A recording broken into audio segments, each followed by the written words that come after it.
C'est parti. Ce que je vais te partager aujourd'hui, c'est un secret totalement inédit, réservé jusqu'ici à une minorité d'entrepreneurs. Une minorité faisant partie du top 3%. Ces 4 piliers d'une machine à cash ne sont pas une énième théorie que tu peux voir sur les réseaux sociaux. Non, c'est un framework.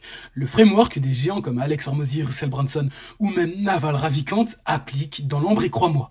Quand tu comprends ces leviers, ça devient le véritable game changer qui peut littéralement, et je pèse mes mots, révolutionner ton business et te propulser loin, très loin devant ta concurrence. Plus précisément devant 96 à 97% de ta concurrence. Oui, je te l'accorde, tu vas construire un énorme fossé entre toi et ta concurrence dès la fin de cette vidéo.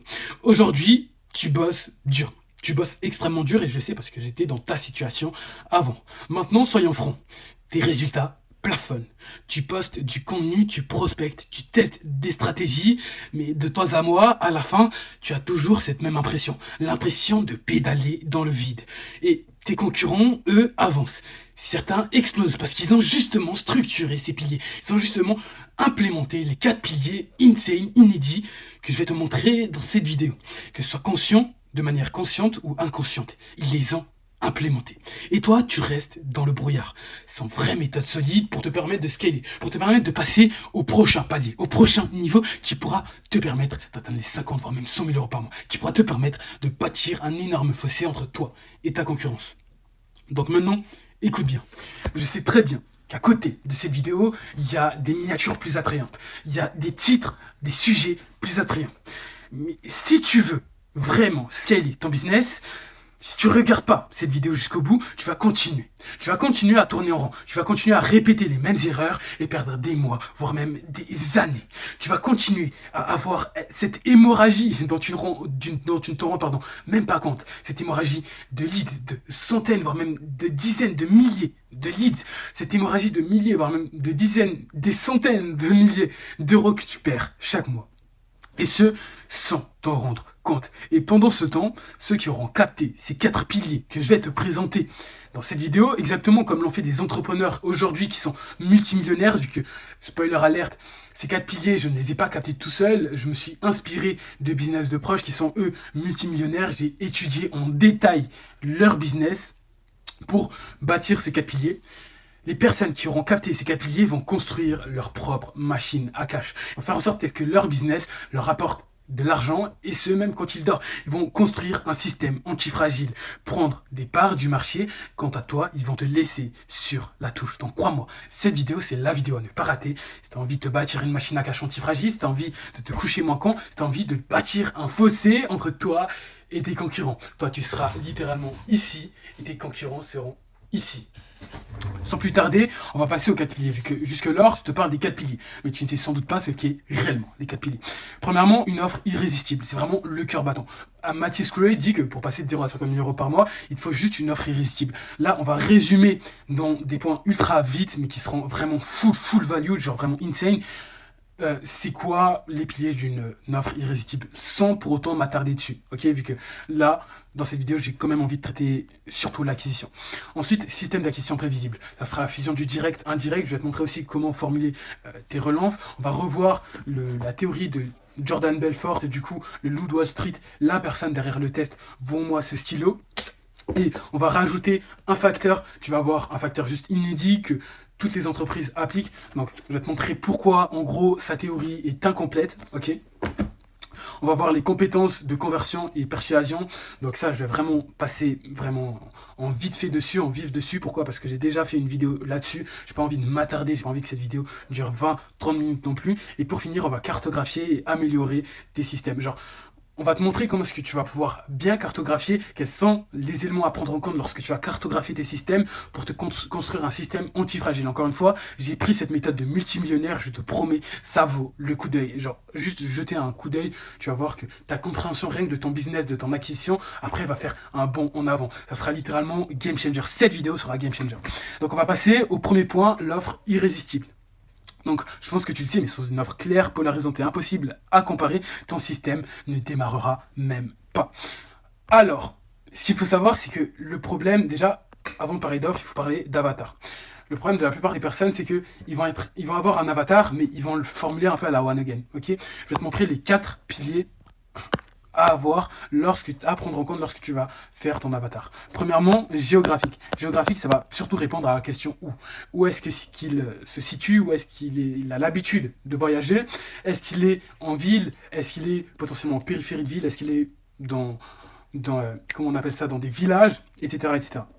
Ensuite, on a les facteurs démographiques qui, eux, toucheront surtout tout ce qui est statut social. Donc, ça sera plus précisément son âge, son sexe, son chiffre d'affaires, en l'occurrence, sa profession, est-ce qu'il est copywriter, est-ce qu'il est, je sais pas moi, seeder, est-ce qu'il est commercial, est-ce qu'il est vendeur, bref, sa profession, ok, donc sa niche.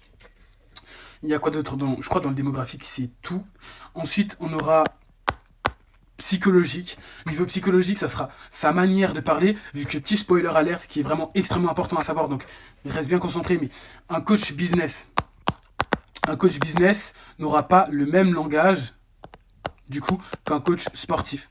Ok, pourtant, c'est tous les deux des coachs, mais ils n'auront pas le même langage. À chaque niche correspond un type de langage ultra spécifique. C'est pour ça qu'il faut vraiment spécifier sa niche pour pouvoir adapter après ta promesse d'offre en fonction du type de langage, en fonction des facteurs comportementaux. C'est le dernier point qu'on verra plus tard de ta cible. Ok, pour avoir simplement plus de résultats. Par exemple, un coach sportif. Un coach sportif, ce qu'il faut savoir, c'est que déjà, il va même pas considérer qu'il a un business. Pour lui, il sera vraiment un pur athlète. Donc, il va parler en tout ce qui sera augmenter les performances du coup de son business, de son coaching, augmenter, je sais pas moi, les stats, bref, tout ce qui peut s'apparenter à du langage niveau athlétique. Ok, et coach business, ça sera plus parler de tout ce qui est système d'acquisition, etc., etc. Donc ça, on aura du coup aussi comportemental, des tics de langage qu'ils vont utiliser, ok, adapter ta promesse d'offre en fonction du tic de langage, tout ça qui aura pour but de résoudre ce qu'on va voir plus tard, qui va être l'énergie mentale. Un concept vraiment ultra important, là on va rentrer un peu plus en deep, donc je te conseille d'être vraiment extrêmement attentif, de littéralement prendre une feuille, ok, et de prendre une feuille et un stylo et de noter, vu que ça va être vraiment énormément de valeur. Et à mon sens, juste le marché français ne connaît pas encore cette valeur, alors que si tu as envie de démultiplier tes résultats, il faut que tu le connaisses. Et tu vas voir un multimillionnaire, vu qu'encore une fois, je ne tire pas de nulle part, hein, je tire de multimillionnaires, ce que je te sors là. Tu vas voir des multimillionnaires, ils vont te dire, bah bien sûr, c'est logique. Donc pour eux, c'est vraiment des fondamentaux. Ok, si tu as envie de scaler, il faut aussi que tu apprennes ces fondamentaux. Donc ta promesse, on te dit toujours qu'il faut qu'elle soit simple, qu'elle soit claire, qu'elle soit claire et qu'elle soit rapide. Mais concrètement, qu'est-ce que c'est? On va d'abord passer par la clarté. Claire. Pour qu'une promesse soit claire, il faut que tu sois ultra spécifique dans ta promesse. Donc, premièrement, que tu vas intégrer tous ces facteurs-là. Que je vise les Français, les hommes français, copywriters, qui, vu que dans démographique, il y a aussi le chiffre d'affaires, la classe sociale, qui ont une entreprise, je sais pas moi, de 5 personnes et qui tournent aux alentours des 50 000 euros. Ok.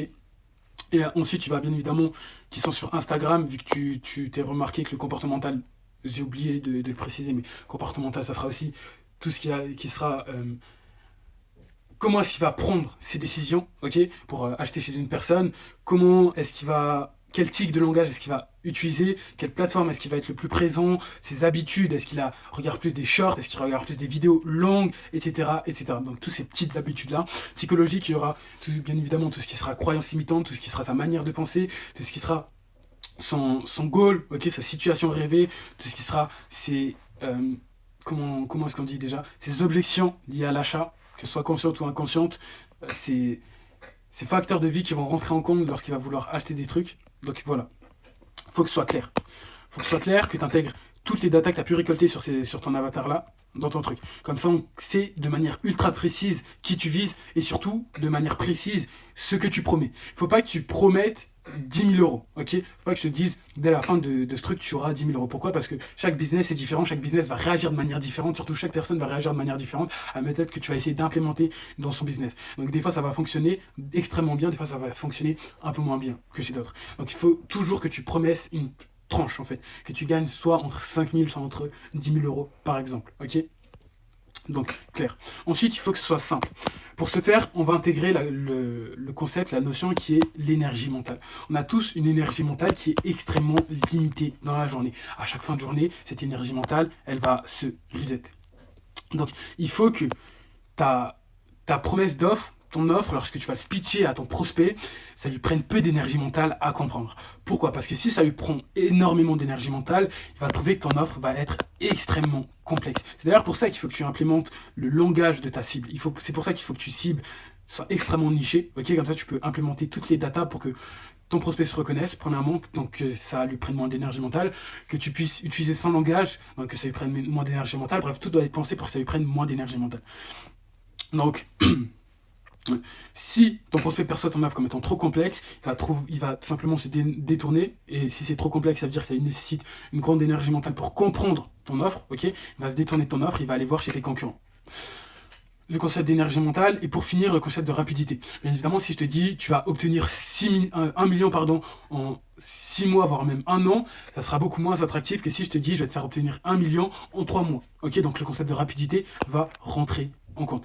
Et pour finir, on avait du coup, si je ne me trompe pas, un dernier concept, on avait stack de compétences qui va rentrer en jeu. Je ne vais pas m'attarder sur ce sujet-là, mais en gros, ça vient de les principes du succès de Ray Dalio. C'est vraiment un multimilliardaire, ok. Comme tu peux le voir, j'ai son livre jusqu'ici. Et d'ailleurs, on va aussi parler de Jordan Belfort, la personne derrière le Vends-moi un stylo. Hein. On va voir pourquoi est-ce que son framework est erroné dans la seconde partie. Donc c'est juste après là. Donc sois vraiment hyper attentif. C'est quelque chose vraiment insane. Et après, tu vas comprendre pourquoi est-ce qu'il faut donner de la valeur. Comment potentiellement est-ce que tu vas pouvoir fixer ta valeur, vu que on va aussi revoir un peu le 100 millions modèle de Alex Hormozy. Bon, j'avais déjà fait une vidéo dessus, enfin pas sur le 100 millions modèle, mais sur l'écosystème d'offres, avant que le livre d'Alex Hormozy sorte. Si tu n'as pas vu, je te conseille très fortement d'aller le voir. Donc du coup, on a comportemental, ok. Et pour finir, on a aussi créer son océan bleu. Comment est-ce que tu vas pouvoir te créer ton océan bleu? Ça sera bien évidemment en fusionnant ton stack de compétences. Donc on a tous 3 types de compétences. Encore une fois, ça vient, c'est pas moi qui le dis, ok. C'est dans le livre de Ray Dalio. On a des compétences conscientes, ok, par exemple, supposons que tu as appris les maths de manière consciente, voilà, compétences conscientes.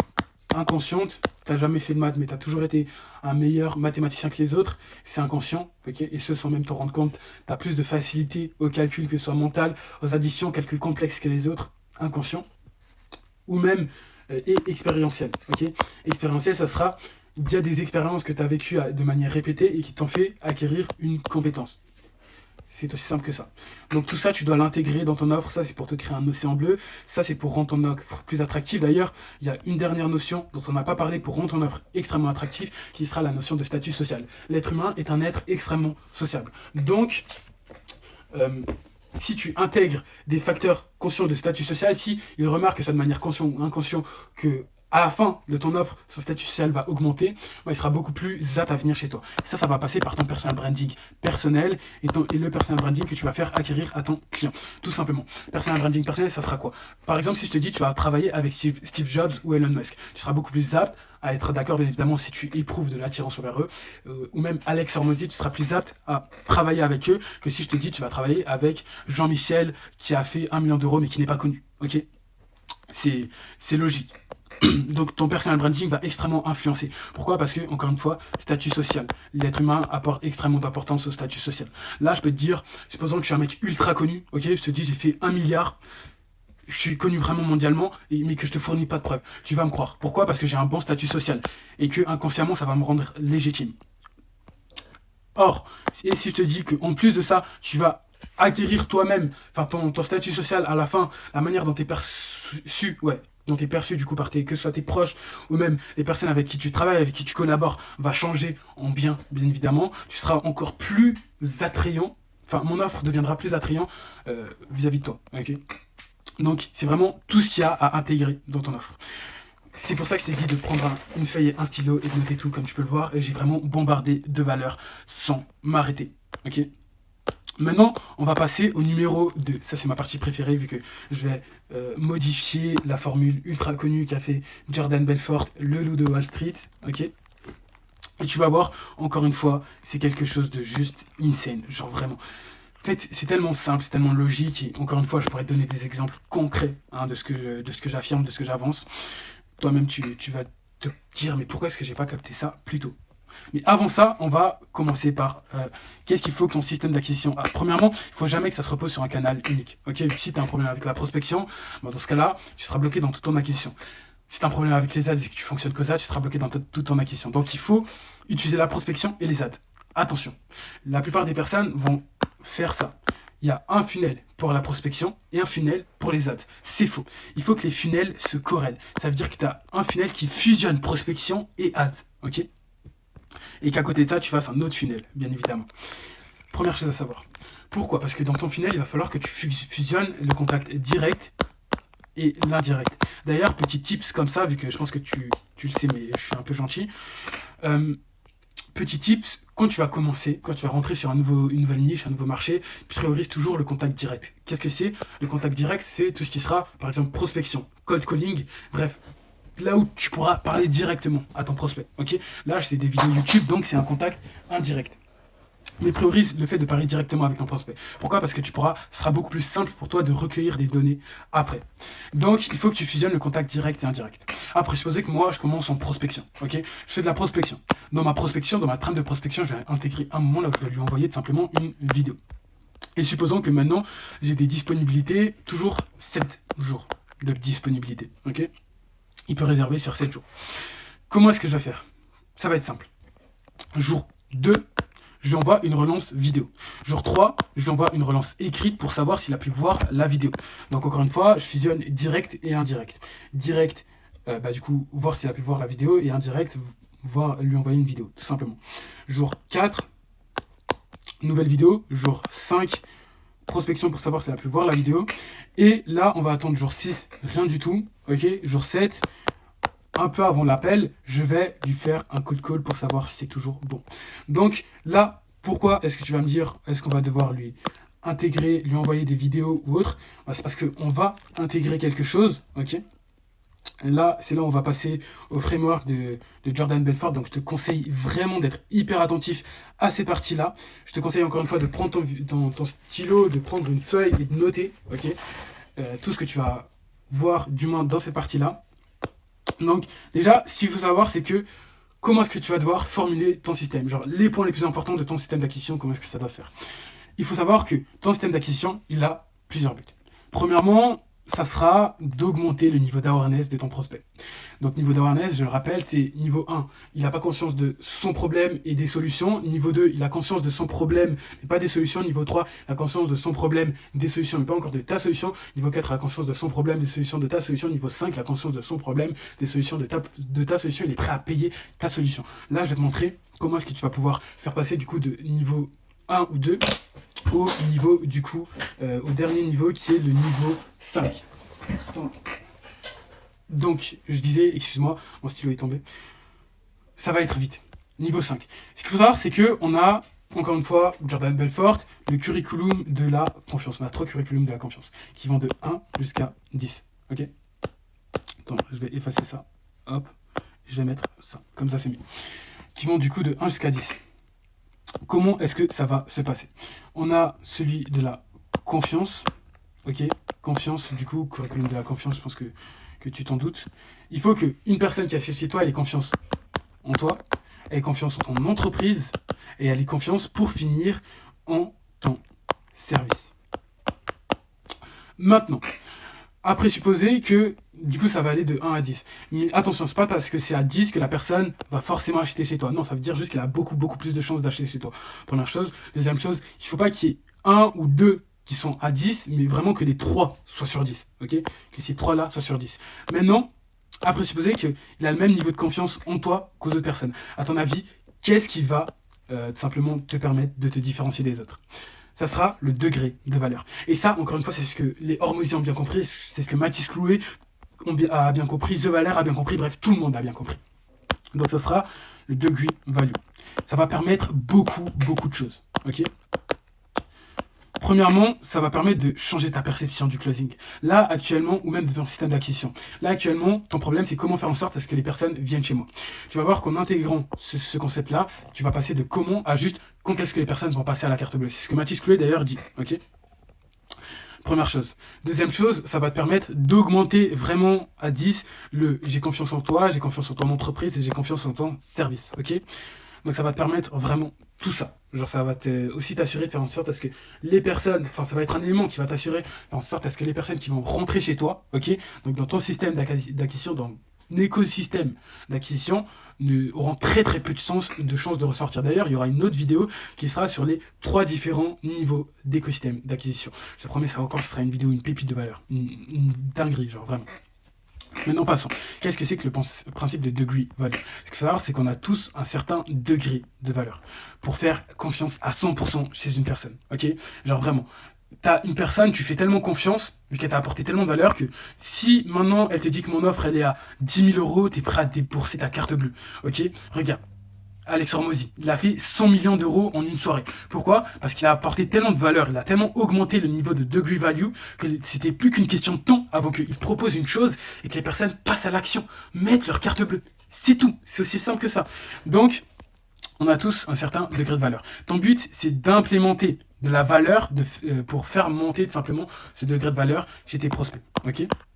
Donc, tu intègres de la valeur qui va petit à petit faire monter leur degré de valeur jusqu'à atteindre ce qu'on va appeler le point de non-retour. Le point de non-retour, c'est quoi? C'est tu as apporté tellement de valeur à une personne que elle n'achètera pas chez des concurrents. Genre vraiment, elle pesera pas le pour et le contre. Et ce, même si ton truc il est à 15 000 euros, il sera prêt à s'endetter pour passer à l'achat chez toi. Ok? Enfin, du moins, c'est sûr qu'il va passer à l'achat chez toi. Pourquoi? Parce que tu lui as apporté tellement de valeur que pour lui, tu es le plus légitime en fait sur le marché. Et tu vas concurrencer les plus grandes têtes dans son esprit du moins. Il va pas, enfin, il n'aura pas acheté chez Alex Hormozy, il n'aura pas acheté, je sais pas moi, chez Naval Ravikant, Yomi Denzel, Antoine Blanco ou même The Valère ou que sais-je, Mathis Chloé. Non, il l'achètera chez toi. Pourquoi? Parce que c'est toi qui lui as apporté le plus de valeur. Et pourtant les autres ils sont plus connus. Ok? Juste à dépasser ce point de non-retour. Tu as apporté tellement de valeur, tellement de degree value, ok, que tu as dépassé le degree value maximum, le point de non-retour, pour qu'il te soit pas fidèle, pour qu'il puisse encore aller voir chez les autres personnes. Ok? Donc tu sais que tu as atteint ce point-là quand la personne regarde toutes tes stories, regarde toutes tes nouvelles vidéos, bref, regarde tous tes posts. Donc ça, c'était tout pour du coup l'acquisition, si je ne me trompe pas. Yes, on a tout vu, on a vu les curriculums, on a vu le degree value, on a vu le contact direct et indirect. On va, si tu veux, je peux te montrer. Bah non, je t'ai déjà montré un truc, du coup. Un exemple de système hybride, de direct et indirect, du coup. C'est la trame avec les relances en vidéo et avec la vidéo à la fin. Donc, tu te fais une trame de prospection, dernier message. Pour la value, ça peut être un asset, ok, ciblé sur son problème, par exemple. Donc, tu te fais une trame de prospection. Là où, au début, tu lui envoies une vidéo pour lui montrer que tu as vraiment quelque chose à apporter. Une vidéo vraiment full value. Ça peut être au premier, tout comme ça peut être dans le deuxième message. Ok? Une fois que tu lui as apporté full value, donc un asset général, ok, un problème qui est de notoriété publique, tu vas converser avec lui pour trouver son problème.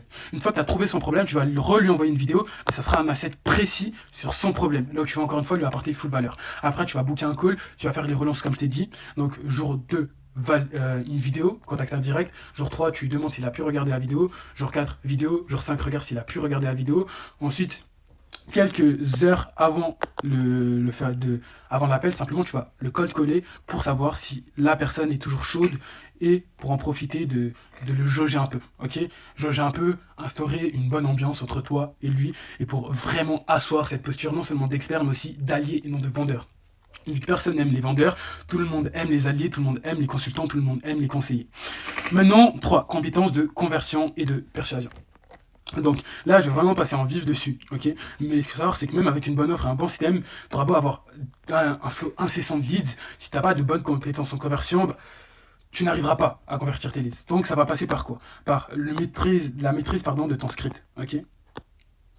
Donc ce que tu vas faire, c'est littéralement réviser ton script encore et encore et encore. Maîtrise de son script, première chose. Deuxième chose, on aura la maîtrise du langage implicite. Le langage implicite, c'est toutes les choses que tu vas dire en fait sans pouvoir le dire. Par exemple, si je souris, tu vas dire lui c'est un bon gars. Pourquoi? Parce que sourire ça renvoie une posture chaleureuse. Ok? Donc ça fait partie du langage implicite. Il y aura aussi ton ton qui va jouer, il y aura ton ton émotionnel, la manière dont tu parles, est-ce que tu vas parler lentement, est-ce que tu vas parler vite, capter le langage implicite même de ton interlocuteur pour toi, adapter ton langage implicite en conséquence pour te mettre sur la même longueur d'onde que lui et faire en sorte à ce que tu puisses vraiment passer pour un allié et non pour un vendeur. Pour finir, maintenant passons à la chose vraiment insane qui est cartographie et amélioration des systèmes. Comment est-ce que ça se passe? Ça aussi c'est un concept de multimillionnaire que j'ai pu capter, ok? Donc là, tu as vraiment tes systèmes. Attendez, j'avais pas fini d'effacer. et c'est OK. Donc ça, OK, ça va, hop, les systèmes, du coup. Qu'est-ce qu'il faut que tu fasses quand tu vas cartographier tes systèmes? Premièrement, il faut que tu saches le où, sur quelle plateforme tu le fais. Qui? Pour qui est-ce que tu le fais? Comment est-ce que tu le fais? Ok, tout ça c'est dans ton système. Hein. Comment est-ce que tu le fais? Quand est-ce que tu le fais? Pourquoi est-ce que tu le fais? Ok. Tout ça, à chaque étape, donc avant de passer au point A, au point B, il faut que tu saches, que tu répondes à toutes ces questions-là. Encore une fois, genre vraiment, prends ton stylo et note, vu que ces questions-là, c'est vraiment extrêmement important. Ça va te permettre de dépasser, littéralement, de construire un fossé entre toi et ta concurrence. Ok. Donc prends qui, où, comment, quand, pourquoi. Est-ce que tu fais chaque étape de ton process. Ok, quand tu vas cartographier, tu vas répondre à toutes ces questions-là. Comme ça, tu vas savoir que dès qu'il y aura un problème dans ton process, ça viendra soit du qui, soit du où, soit du comment, soit du quand, soit du pourquoi est-ce que tu fais. Donc, c'est extrêmement important de faire ça. Et du coup, je pense que c'est tout. Ça va te permettre aussi de créer des boucles d'amélioration, vu qu'à chaque fois que tu auras un bug dans ton système, tu vas pouvoir l'améliorer, faire en sorte à ce que ce bug ne se reproduise plus. Il faut que tu fasses aussi, tu laisses de la place à l'imprévu dans ton système, vu qu'il faut vraiment que tu te concentres sur ce que tu peux contrôler et non sur tout contrôler. Ok, ça sera, on verra ça dans une autre vidéo. Je vais avoir ça aussi, cette vidéo, elle sera insane niveau value.